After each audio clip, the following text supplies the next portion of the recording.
जिसमें ये प्रमाण ये दिया जा रहा है कि अयोध्या में ही इसका शुभारंभ हुआ है, इस जगह पर, जिस जगह पर हम बैठे हैं। जी, ये मानस जन्मभूमि के नाम से विश्व प्रसिद्ध जगह है, जहां पर गोस्वामी तुलसीदास जी ने बाल कांड की रचना प्रारंभ किया था। और 6 महीने के तकरीबन जो जिक्र मिलता है कि 6 महीने वो यहाँ पे प्रवास में थे बाल कांड में। यहाँ के बाद वो बनारस गए। 6 महीने यहाँ पर रुके थे जी। तो ये 6 महीने का समय यानी बालकांड का पूरा निर्माण यहाँ पर ही हो। जी जी, वो तो बालकांड में रामचरितमानस में लिखा हुआ भी है, जो प्रेस के माध्यम से भी सभी समाचार दिया जाता है कि यहीं पर जो गोस्वामी तुलसीदास जी महाराज ने जो है रामचरितमानस की शुरुआत करी। अयोध्या वासियों या काशी वासियों के प्रमाण की आवश्यकता नहीं है। हाँ। हम प्रमाणित करें कि रामचरितमानस की जन्मभूमि कहाँ है, रामचरितमानस को कहाँ लिपिबद्ध किया गया, इसका शुभारंभ कहा हुआ।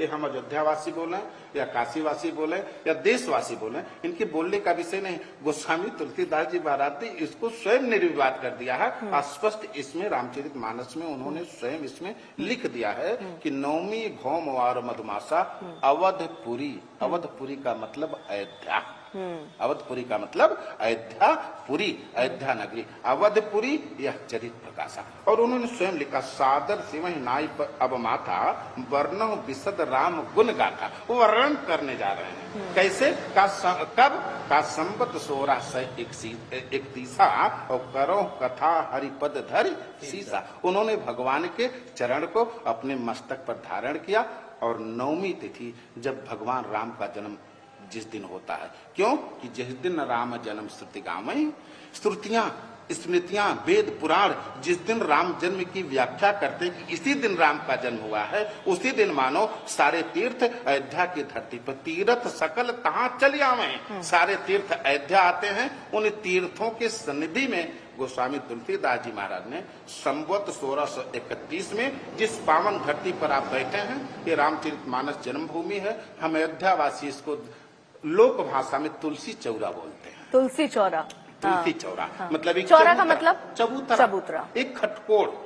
खटकोड़ वैसे चबूतरा चौकोर होता है, लेकिन जिस रामचरितमानस जिस चबूतरे पर बैठकर गोस्वामी तुलसीदास जी महाराज ने रचना की है, षटकोड़ ना, षटकोड़ था।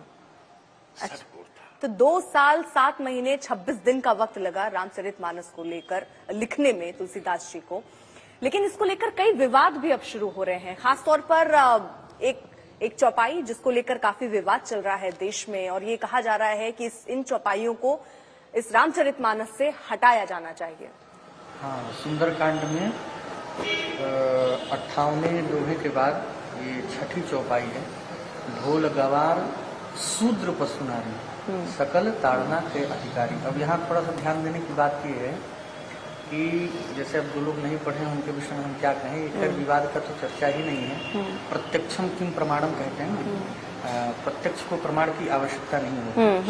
तो भैया जो नहीं पढ़े हैं, जिनको ढूंढने में दिक्कत है, उसके लिए भी मैं बता दूं, सुंदरकांड में 58वें दोहे के बाद 6वीं चौपाई में लिखा है कि ढोल गंवार शूद्र पशु नारी। शूद्र में आपने ध्यान दिया होगा कि दंत सकार का उपयोग किया गया है। जैसे एक होता है सकृत और एक होता है शकृत। तो तालव्य सकार जहाँ पर उपयोग हो जाए, उस सकृत का मतलब होता है विष्ठा, मतलब ये गंदगी जो होती है ना। और सकृत का उपयोग करें तो उसका मतलब होता है एक बार। उसी प्रकार से आप यहाँ पे ध्यान देंगे, मुझे जहाँ तक ऐसा लग रहा है, मेरा निजी अनुभव है, ये यहाँ पे दंत सकार का प्रयोग किया गया है शूद्र। और जो जातिगत शूद्र होता है उसमें तालव्य सकार का प्रयोग होता है। तो यहाँ पे गोस्वामी जी ने दंत सकार का प्रयोग किया है। इसका मतलब क्या है, स्पष्टीकरण में कहूँ कि ढोल मतलब तो समझ में आता ही है, ढोल। और गंवार का मतलब जो अनपढ़ है। और यहाँ पे शूद्र का मतलब जातिगत से नहीं है, शूद्र का मतलब होता है कि निरीह प्राणी, जो मतलब लोगों के द्वारा सताया गया हो, जो समाज से व्यथित हो और जिसको सताया जा रहा हो, कमजोर प्राणी जिसको बोलते हैं शूद्र। और पशु नारी, ये सकल ताड़ना के अधिकारी। सकल मतलब सब, और ताड़न का यहाँ पे अर्थ व्याकरणिक दृष्टि से देखें तो, और अवधि भाषा के दृष्टिकोण से देखें, दोनों दृष्टिकोण से ताड़ना का अर्थ निरीक्षण करना होता है, देखना होता है या संभालना होता है। जैसे वो स्वामी हैं हमारे ठाकुर जी, सबका पालन पोषण करते हैं ना। जैसे वो गॉड, आप लोग जानते हैं गॉड बोलते हैं अंग्रेजी में, तो जनरेट, ऑपरेट और डिस्ट्रॉय कहते हैं ना, वही ठाकुर जी हैं। तो जिस प्रकार से वो सबको अपने निरीक्षण में रखे हैं, वही उत्पन्न कर रहे हैं, वही पालन कर रहे हैं, वही संहार भी कर रहे हैं, वही ठाकुर जी। उसी प्रकार से हम समाज को, ये अभी स्वामी जी ने बताया कि ये रामचरितमानस, जैसे उस समय ठाकुर जी श्री रामचंद्र जी आए तो अपने निरीक्षण में उन्होंने राम राज्य की स्थापना की, तो उसमें सब प्रसन्न थे, सब आनंदित थे। क्यों? क्योंकि जो आनंद सिंधु सुखराशि सीकर तय त्रैलोक्य सुखासी, सो सुख धाम राम अस्नामा अखिल लोकदायक विश्रामा। ठाकुर जी तो विश्राम प्रदान करने वाले हैं। तो उन्हीं का रूप, जैसे कहते हैं कि ठाकुर जी जब अपनी लीला को संपन्न करके चले जाते हैं, ये धर्म है, ये महात्मा लोग हैं, किसकी शरण में जाएं, तो ठीक उसी प्रकार से जब ठाकुर जी वहां गए तो एक रूप से आकर के शब्द ब्रह्म निकले। यहाँ वाल्मीकि रामायण में श्री रामचरितमानस में आकर के ठाकुर जी विराजमान हुए। ठाकुर जी ये स्वयं, ये कोई ग्रंथ या इसको लेखनी कहे तो ये उचित नहीं होगा, ये प्रत्यक्ष है, ठाकुर जी ही हैं। तो इनके नेतृत्व में ही समस्त संसार का संचालन हो रहा है। ये एक ऐसा कल्प वृक्ष है कि इसमें अगर कोई नेता आकर के बैठे तो उसे इसमें से उसे नीति प्राप्त हो जाएगी। कोई सामान्य जन आकर के बैठे ज्ञान के दृष्टिकोण से तो उससे बहुत सारा ज्ञान प्राप्त हो जाएगा। कोई अगर धन की अपेक्षा लेकर के आए कि हमें इससे धन प्राप्त हो, तो इससे धन की भी प्राप्ति होती है। मतलब ये एक ऐसा कल्प वृक्ष है कि इसके नीचे बैठ करके जो चाहे वो प्राप्त कर सकते हैं। तो इसी के छत्र छाया में जितने सताए हुए लोग हैं, इनका निरीक्षण शूद्र का अर्थात वहां से दिया जा रहा है। जैसे आजकल ये सब तथाकथित लोग ये विवाद फैला रहे हैं, तो जैसे ढोल है, जैसे ये तबला है, आप लोग देख रहे होंगे, तो इसको भी हम निरीक्षण न करें तो ये फट जाएगा। अभी जैसे बादल का समय, ये कोहरा का समय, ठंडा का समय, इसमें अगर हम इसका निरीक्षण न करें तो ये फट जाएगा। और ढोल गंवार, जैसे मूर्ख है, पागल है, उसका भी अगर निरीक्षण न करें तो क्या करेगा? रास्ते में चल के सबको पत्थर मारेगा। और शूद्र का मतलब जो सताए हुए लोग हैं, उनका भी निरीक्षण न करें। नारी, हाँ, उसका भी मैं बता रहा हूँ।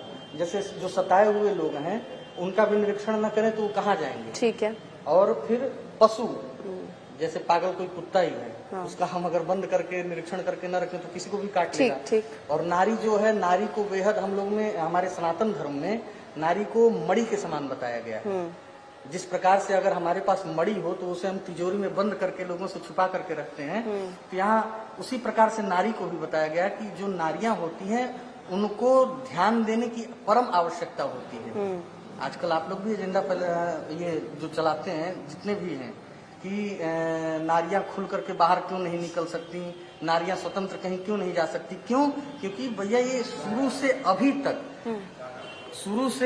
अभी तक नारियों के ऊपर ये जो होते आ रहे हैं कि लोग गलत प्रकार की नजर रखते हैं, गलत प्रकार के कुकृत्य करते हैं, इसीलिए नारियों के ऊपर भी ये निरीक्षण करना परम आवश्यक है। इनको हम अगर संभाल करके, इनको सहेज करके नहीं रखेंगे तो फिर नारियों की क्या स्थिति होगी।